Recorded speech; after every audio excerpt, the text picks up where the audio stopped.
사람은 어느 순간 더 이상 갈 수 없다고 느낍니다. 기도도 나오지 않고 기대도 사라지고 이쯤이면 끝난 것 같다는 생각이 마음을 덮습니다. 그때 우리는 말합니다. 이제는 하나님도 가만히 계신 것 같다고 말입니다. 성경은 분명히 말합니다. 우리가 멈췄다고 느낀 그 순간에도 하나님은 결코 멈추신 적이 없으셨다고 말입니다. 시편 121편은 이렇게 고백합니다. 이스라엘을 지키시는 이는 졸지도 아니하시고 주무시지도 아니하시리로다. 우리는 지치면 눕습니다. 상처받으면 등을 돌립니다. 하지만 하나님은 단 한순간도 우리를 향한 시선을 거두신 적이 없으셨습니다. 요셉을 보십시오. 형들에게 버려져 구덩이에 던져졌을 때 그는 인생이 끝났다고 생각했을 것입니다. 아무 잘못도 하지 않았는데 갑자기 노예가 되었고 낯선 땅에서 이름도 미래도 잃어버렸습니다. 그러나 성경은 조용히 말합니다. 여호와께서 요셉과 함께 하심으로 요셉이 구덩이에 있을 때도 노예로 팔려갈 때도 억울한 누명을 쓰고 감옥에 갇혔을 때도 하나님은 이미 일하고 계셨습니다. 요셉은 몰랐습니다. 그 시간이 훗날 한 나라를 살리는 준비의 시간이 될 줄은 말입니다. 우리는 종종 이렇게 묻습니다. 왜 하나님은 아무 일도 하지 않으십니까? 하지만 성경은 우리에게 묻습니다. 정말 하나님이 일하지 않으셨을까? 요셉의 시간을 헛되게 쓰지 않으셨습니다. 사람은 실패라 부른 그 시간들을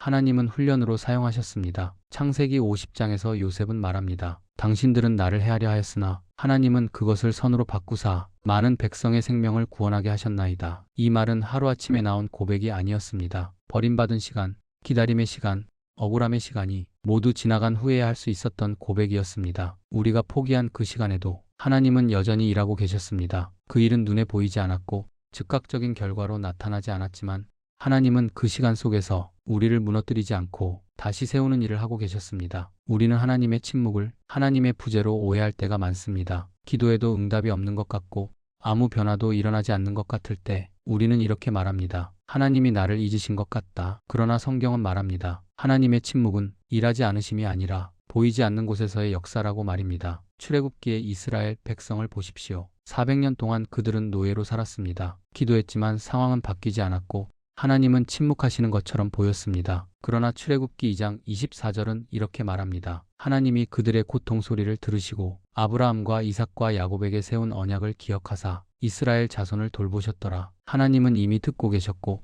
이미 기억하고 계셨으며 이미 준비하고 계셨습니다. 모세가 태어날 때 그는 바로 그 침묵의 한가운데서 태어났습니다. 아무도 주목하지 않았고 아무도 알지 못했지만 하나님은 이미 구원의 도구를 준비하고 계셨습니다. 이스라엘 백성은 몰랐습니다. 자신들이 포기하고 있던 그 시간에 하나님은 이미 출애굽을 향한 첫 걸음을 시작하고 계셨다는 사실을 말입니다. 하나님은 종종 우리가 이해하지 못하는 방식으로 일하십니다. 우리는 즉각적인 응답을 원하지만 하나님은 완전한 때를 기다리십니다. 전도서 3장은 말합니다. 범사에 기한이 있고 천하만사가 닷때가 있나니 하나님은 늦지 않으십니다. 우리가 보기에는 늦은 것 같아도 하나님의 시간은 정확합니다. 우리가 포기한 그 시간에도 하나님은 여전히 일하고 계셨습니다. 그 시간은 헛된 공백이 아니라 믿음이 뿌리내리는 시간이었고 겉으로는 멈춘 것 같았지만 속에서는 자라고 있는 시간이었습니다. 부활의 아침은 언제나 가장 어두운 밤 이후에 찾아옵니다. 제자들은 예수님의 십자가 앞에서 모든 것이 끝났다고 생각했습니다. 스승은 죽었고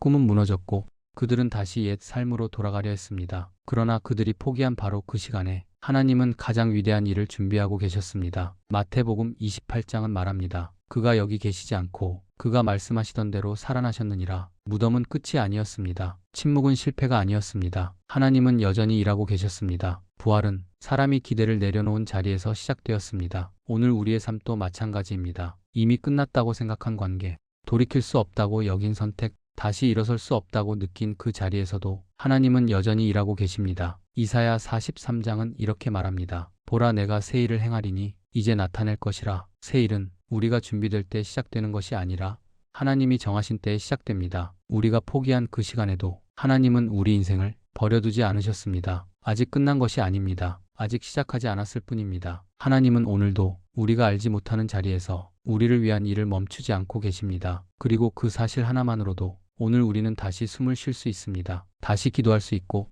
다시 소망할 수 있습니다. 우리가 포기한 그 시간에도 하나님은 여전히 일하고 계십니다. 우리가 포기한 그 시간에도 하나님은 여전히 일하고 계신다는 사실을 우리는 종종 나중에야 알게 됩니다. 그 시간 한가운데 있을 때는 아무것도 느껴지지 않고 아무 소리도 들리지 않기 때문입니다. 믿음이 사라진 것이 아니라 너무 지쳐서 느끼지 못했을 뿐인데 우리는 스스로를 향해 이제는 끝이다라고 말해버립니다. 그러나 하나님은 우리가 믿음을 놓았다고 해서 일을 멈추시는 분이 아니십니다. 오히려 성경은 말합니다. 하나님은 우리가 더 이상 기대하지 않을 때, 우리가 손을 내려놓았을 때에도 여전히 일하고 계셨다고 말입니다. 엘리야를 보십시오. 갈멜산에서 불을 내리신 하나님을 경험했던 엘리야는 이세벨의 한마디 말 앞에서 광야로 도망칩니다. 그리고 로뎀나무 아래에서 이렇게 말합니다. 여호와여, 넉넉하오니 지금 내 생명을 거두시옵소서. 그는 더 이상 기적을 기대하지 않았고 더 이상 사명을 붙들 힘도 없었습니다. 엘리야 스스로는 자신의 이야기가 끝났다고 생각했습니다. 그러나 하나님은 그 로뎀나무 아래에서도 일하고 계셨습니다. 하나님은 엘리야를 책망하지 않으셨고 설교하지도 않으셨습니다. 먼저 먹이시고 먼저 쉬게 하셨습니다. 그리고 다시 부르셨습니다. 엘리야야, 내가 어찌하여 여기 있느냐? 이 질문은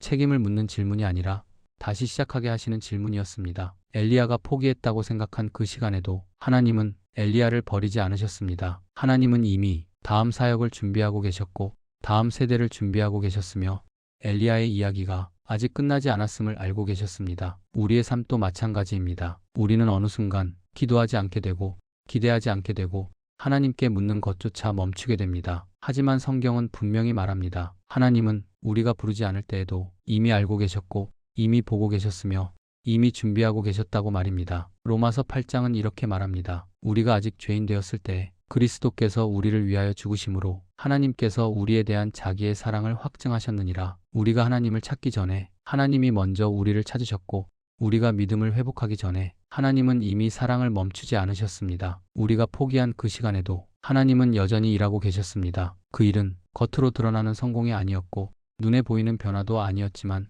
우리 안에서 다시 살아날 수 있는 믿음의 뿌리를 조용히 살리고 계셨습니다. 그래서 어느 날 설명할 수 없지만 다시 기도하고 싶어지는 순간이 옵니다. 다시 말씀을 듣고 싶어지고 다시 하나님을 부르고 싶어지는 순간이 옵니다. 그것은 우연이 아닙니다. 그 순간은 하나님이 오랫동안 준비하신 회복의 신호입니다. 우리가 다시 믿기 시작할 때 그제서야 보이기 시작합니다. 그 시간들이 헛되지 않았다는 사실을, 하나님이 단 한순간도 우리를 포기하지 않으셨다는 사실을 말입니다. 이제 우리는 끝이 아니라 과정 한가운데에 있다는 것을 알게 됩니다. 하나님은 우리를 무너뜨리기 위해 기다리게 하신 것이 아니라 더 단단하게 세우기 위해 붙잡고 계셨던 것입니다. 오늘 이 말씀을 듣고 있는 당신에게 하나님은 이렇게 말씀하고 계십니다. 아직 끝나지 않았다. 나는 여전히 일하고 있다. 내가 포기한 그 시간에도 나는 너를 놓지 않았다. 이 고백이 오늘 당신의 마음에 작은 숨이 되기를 바랍니다. 그리고 이 말씀을 들으며 나도 그랬습니다 라고 느껴진다면 그 마음 그대로 조용히 하나님 앞에 내어놓으셔도 괜찮습니다. 말로 다 하지 못해도